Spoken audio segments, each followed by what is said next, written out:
법적 차원으로 HTTPS를 차단하면 사용자가 뭘 하고 있는지, 뭘 보내고 있는지 들여다볼 수 있고 정부가 맘만 먹으면 인터넷 기록을 감청할 수 있다는 얘기입니다. 정부 입장에서 마음에 안 드는 인물 사찰하겠다는 걸로밖에 안 들려요.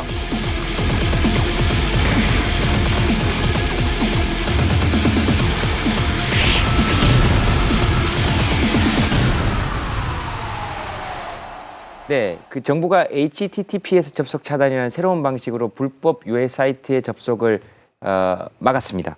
이걸 두고 이제 누군가는 뭐 별다른 차단 방식과 별다를 게 없고 그리고 불법은 처벌해야 되지 않느냐. 또 누구는 정부가 전 국민 인터넷 사용을 감청하려는 위험한 기술이다. 이런 지금 찬반 의견이 팽팽하게 존재하고 있습니다. 그러면 일단 이게 HTTPS를 차단하는 것 그리고 지금까지와 무엇이 다른지부터 알아봐야 되는 것이기 때문에 이 얘기를 듣고 그리고 기술적인 문제를 듣고 난 다음에 여기에 대한 찬반 의견까지 오늘 전부 다 쭉 한번 들어보도록 하겠습니다. 이 분야 최고의 전문가인데요. 지금 찬성하는 쪽이나 반대하는 쪽이나 모두 지금 이분의 논리를 가지고 이야기하고 있다고도 합니다. 김승주 고려대 정보보호대학원 교수님 나오셨습니다. 고맙습니다. 네, 예. 안녕하십니까. 요 오늘 아주 그럼 쉽게 설명을 해주신 거, 요거 보면 좀 저희들이 그냥 기술적으로는 좀 알 수 있습니까? 예, 일단 뭐 제가 이게 좋다 나쁘다라는 얘기를 하지는 않을 거고요. 이 기술이? 네, 이 예. 기술 자체가 어떤 기술이다를 가급적 쉽게 설명해 드리려고 하고요. 예. 판단은 아마 이제 이 얘기를 듣고 나서 시청자분들이 아마 내리실 수 있도록 최대한 노력해 보겠습니다. 알겠습니다. 그 저희들도 마찬가지니까. 그러면은 그 네티즌 여러분들, 사람들이 궁금해하는 질문을 좀 대신 드려보도록 하겠습니다. 여기 보니까 아이디가 B 이제 땡큐인데요. 옛날 불신 검문을 21세기 대한민국 인터넷에 적용시킨 거다. 유흥업소 가지 말라고 길을 막아놓은 게 아니라 길에 다니는 모든 사람들 잡아서 목적지 물어본 후에 지금 보내주고 있는 거다. 이거 얼마나 심각한 상황이냐 이렇게 얘기하셨고요. 그 다음에는 솔직히 말해 혐오스럽다. 아무도 모르는 사이 내 온라인상의 행동을 판단하는 거 아니냐 이런 겁니다. 그러니까 지금 이거대로라면 이제 어떤 분은 이런 비유를 하기도 했습니다. 김재동이 어젯밤 12시 여의도에서 이제 뭐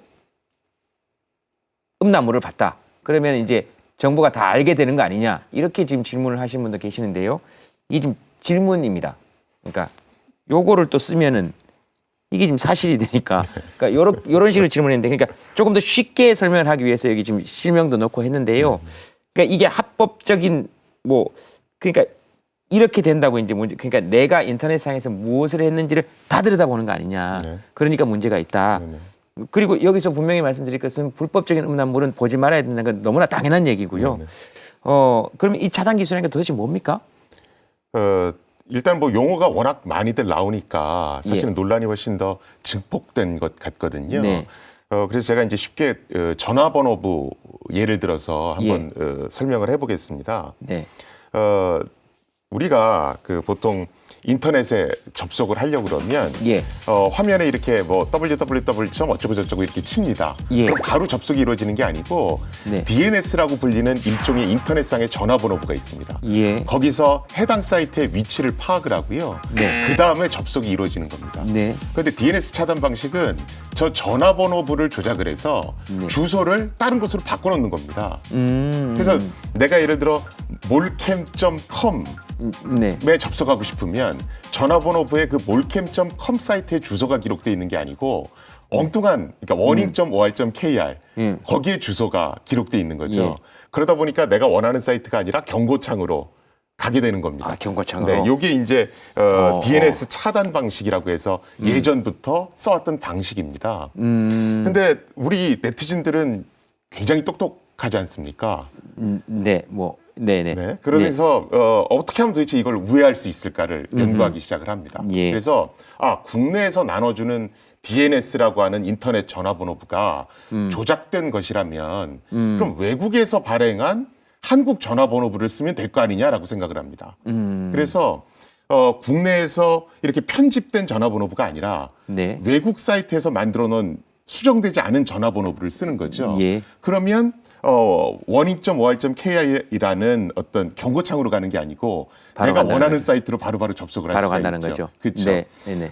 그랬더니 이제 정부가 또 대책을 세우기 시작을 합니다. 네. 그래서 어떻게 하냐면 전화번호부를 검색할 때 차단하는 것이 아니고 실제 사이트에 접속을 하는 순간에 예. 이 사람이 어느 사이트에 접속하는지를 파악해서 차단을 해놓은 것입니다. 네. 자, 그러면 네티즌들이 또 가만히 있겠습니까? 또 이거를 우회하는 방식을 찾습니다. 네. 그것이 이제 뭐냐면 HTTPS라고 하는 암호화 기술을 이용한 네. 이제 우회 방법입니다. 이제 그림을 보고 잠깐 설명을 드리면은요. 네. 우리가 어떤 사이트에 접속을 하려고 그러면 일단 DNS란 전화번호를 찾아서 해당 사이트에 접속을 합니다. 네. 그런데 접속하는 순간에 암호화 기술을 이용해서 실제 어떤 사이트에 접속하는지를 숨기겠다는 겁니다. 예. 이러면 정부가 차단할 수가 없죠. 네. 그런데 이 방식에 허점이 있습니다. 무슨 방식이냐면 암호화되기 직전에는 저렇게 사이트 이름이 드러나는 겁니다. 그래서 정부가 지금 말하고 있는 SNI 차단 방식은 네. 여태까지 네티즌들은 해당 사이트에 접속하는 어떤 사이트에 접속하는지를 감추기 위해서 네. 암호화 기술을 이용해서 내가 실제 어떤 사이트에 접속하는지를 숨겨왔습니다. 그런데 이 기술이 아직 완벽하지가 않아서 네. 암호화되기 직전에 내가 접속하려는 사이트가 드러나거든요. 약간의 어떤 허점이죠. 정부가 그 허점이 있다는 걸 알고 암호화되기 직전에 그 사이트를 캐치해서 접속을 차단하겠다는 겁니다. 그게 이제 바로 지금 논란이 되고 있는 SNI 차단 기술이라고 하는 것이고요. 예. 여기서 이제 우리가 알아야 될 것은 네. 지금 뭐 과거에 있던 것부터 지금까지 나온 SNI 차단 기술까지 전부 다 예. 어떤 이 네티즌이 어떤 행위를 하는지를 보는 것이 아니고, 즉 네. 인터넷상에 어떤 메시지를 주고받는지를 보는 것이 아니고 예. 어떤 사이트에 접근하는지를 파악해서 차단한다는 겁니다. 네. 그래서 주소를 가지고 기본적으로 파악한다는 거죠. 예. 그래서 지금 아까도 이제 네티즌들이 많이 말씀하시는 것이 예. 여태까지는 우리 정부가 내가 어느 사이트에 접속하는지를 그냥 놔두고 있다가 갑자기 지금 내가 어떤 사이트에 접속하는지를 다 파악해서 차단한다 이렇게 네. 알고 계시는데요. 네. 사실은 과거에도 어떤 사용자가 어떤 사이트에 접속하는지를 네. 파악한 다음에 그게 만약에 블랙리스트에 있는 사이트면 차단을 해왔거든요. 그런 것들의 연장선상에 있다라고 보시는 게 맞을 것 같습니다. 그러면은 지금까지 접속하는 어떤 방법에서도 어느 사이트에 접속하는지는 정보는 다 볼 수 있다는 얘기입니까? 기본적으로 네. 통신사가 있으면 네. 우리가 보통 이제 인터넷을 이용하려고 그러면 예. 인터넷 통신 서비스 사업자를 이용합니다. 예. 보통 뭐 KT, LG U+, 뭐 SK 브로드밴드 이런 회사들을 말하는 건데요. 그 회사들은 일단 접속할 때 이 사용자가 우리 고객인지 아닌지를 파악합니다. 예. 왜냐하면 우리 서비스에 가입한 고객한테만 네. 인터넷 서비스를 제공해야 예. 되니까요. 그래서 기본적으로 통신 ISP, 그러니까 인터넷 통신 서비스 사업자는 인터넷을 이용하려고 하는 사용자가 우리 고객인지 아닌지는 기본적으로 파악을 했고요. 예. 또 인터넷 서비스를 제공하려면 이 사람이 어떤 사이트에 접속하는지는 알아야 서비스를 제공해 줄 거 아닙니까? 그렇죠. 그래서 이 사람이 어디에 접속하려고 하는지 정도는 기본적으로 기록을 보관해 왔었습니다. 그래가지고 제가 이렇게 접속하니까 제가 접속했던 사이트들을 바탕으로 해서 광고도 보내고. 뭐 예, 많은 그런 것들이 거. 뭐 맞춤형 광고 같은 거 하죠. 그렇습니까? 네. 알겠습니다. 그러면은 뭐 지금까지도 다 알아왔던 건데, 근데 그 지금까지 이제 그 예전에 국정원에서 했듯이 지금 사람들은 그런 생각할 수 있거든요. 저부터도. 그러면 내가 어디 접속하는지, 내가 어떤 성향을 가지고 어디에 접속하는 건지 지금 국정원이 예전에 들여다봤듯이 샅샅이 들여다볼 수 있는 거 아니냐. 그러니까 패킷 감청 정도 할 수 있는 거 아니냐. 감시할 수 있는 정도 아니냐. 이렇게 지금 불안해하는데 지금 이거는 용어를 어떻게... 좀 명확하게 할 필요가 있는데요. 예. 자, 우리가 이제 우편물이 있다라고 봤을 때 예. 뭐 검열이라고 하면 뭐하지만 뭐 아무튼 검열을 하는 방식 크게 두 가지가 있을 수가 있습니다. 네. 하나는 뭐냐면 편지 봉투에 예. 이게 어느 사람한테 배달되는 건가 그 주소를 가지고 파악하는 방법이 하나 있고요. 예. 아니 그다음에는 실제로 편지를 뜯어서 내용물을 읽어보고 차단하는 방식이 있을 수가 있겠죠. 그 예전에 수감돼 있던 사람들한테 실제로 네네, 그렇게 했죠. 맞죠. 예. 보통 지금 뭐 SNI 차단 방식을 비롯해서 과거에 이루어져 왔던 것은 네. 이 사람이 어떤 주소에 접속하려고 그러나 어떤 주소로 이걸 보내려고 하느냐를 파악해서 즉 편지의 겉봉을 가지고 검열을 하는 방식입니다. 예. 그런데 우리가 예전에 이제 국정원 얘기할 때는 패킷 감청이라는 것은 실제로 그 편지를 뜯어서 내용물을 보겠다는 거거든요. 근데 지금 논란이 되고 있는 SNI 차단 기술은 그 내용 자체를 들여다보는 기술은 아닙니다. 그렇습니까? 네. 내용 그냥 자체를. 편지 겉봉의 주소를 보는 것이 좀 진일보됐다라고 보시는 게 맞을 것 같습니다. 근데 사람들에 따라서는 그럴 수 있거든요. 내가 어떤 사이트에 접속하는지 아는 것조차도 기분 안 좋다, 난 이거. 예. 물론 그것이 논란의 소지가 될 수는 있습니다. 예. 그런데 여기서 어떤 사용자가 어떤 사이트에 접속한다를 파악하고 있는 건 인터넷 서비스를 제공하는 사업자들이고요. 정부 부처는 아니라는 거죠. 그렇죠. 그리고 두 번째는 네. 그 인터넷 서비스를 제공하는 사업자들은 어느 정도 그 사용자 해당 사용자들이 어디에 접속한다 정도의 정보는 가지고 있었거든요. 알겠습니다.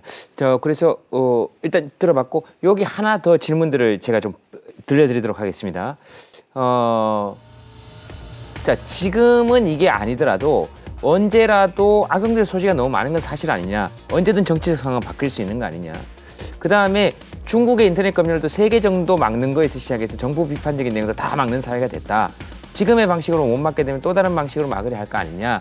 이제 이렇게 이제 하는 거죠. 네. 여기에 대해서는 어떻게 생각하십니까? 뭐 저는 그런 어떤 의견이 뭐 당연한 거라고 봅니다. 일단은 뭐 하나씩 정리를 하면 중국은 범국가적으로 인터넷을 철저하게 통제하고 있습니다. 예. 그걸 우리가 뭐라 그러냐면 Great Firewall이라고도 얘기를 하고요. 또는 황금 방패라고도 얘기를 합니다. 대방화벽 같은 거. 뭐 그런 거죠. 그래서 만리장성 같이 중국 전체 인터넷을 둘러싸서 통제를 하는 겁니다. 네. 그런데 여기 사용되는 기술은 지금 우리가 얘기하는 SNI 차단 기술보다 훨씬 더 강력한 것들이 많이 들어가 있다고 보시면 되고요. 예. 그래서 지금 정부가 하고 있는 SNI 차단 기술이 중국의 그레이트 파이어월 기술과 동일하다라고 보는 거는 조금 무리가 있는 것 같고요. 그럼 두 번째, 그럼 지금 이거는 시작일 뿐이고 이것을 허용하게 되면 그렇게 갈 수도 있지 않은가라는 질문이 분명히 있으실 수 우려가 있죠. 있을 수 있죠. 저는 물론 그런 우려가 타당하다고 봅니다. 그런데 많은 분들이 얘기하시는 게 인터넷은 자율 공간인데 왜 정부가 관여하는가라는 얘기를 하세요. 저는 이 얘기에 대한 정답은 없다라고 봅니다. 왜냐하면 우리가 안전벨트 착용을 의무화하지 않았습니까? 예. 그런데 여기도 찬반 논란이 있거든요. 그렇죠. 그런데 다 들어보면 일리가 있거든요. 인터넷에 정부가 관여해야 되느냐 말아야 되느냐도 인터넷은 자율 공간이니까 놔두자는 입장도 있지만 애들을 키우는 부모님 입장에서는 우리나라는 인터넷 보급률이 아주 높고 애들도 막 스마트폰을 쓰는데 정부가 이걸 관리해 줘야 되는 거 아닙니까? 이런 얘기도 한단 말이죠. 네. 불과 한 달 전에 텀블러에서 뭐 유해물이 돈다고 했을 때 우리 언론에서 뭐라고 그러냐면 정부가 손 놓고 있다고 그랬거든요. 그렇죠? 네. 그래서 저는 이게 어떤 정답이 있는 건 아니고 뭐 관여하는 게 맞다라고 볼 수도 있고 관여하지 않는 게 맞다라고 볼 수도 있다라고 봅니다. 그런데 중요한 건 뭐냐면 공감대를 형성하는 게 굉장히 중요하다고 봅니다. 어떤 정책을 시행할 그렇죠. 때. 어떤 정책을 시행할 특히나 인터넷 같이 민감한 부분에 있어서는 특히 또 요새 뭐 5.18 뭐 이런 것 때문에 시기가 굉장히 안 좋지 않습니까? 이럴 때일수록 정부에서는 어떤 정책을 할 때 일단 토론 공론의 장을 한번 만들어야 되고요. 그래서 찬반 의견을 충분히 들은 다음에 우리가 요 정도 기술을 도입하려고 그러는데 어떠십니까? 그래서 일단은 정책을 정할 필요가 있고요.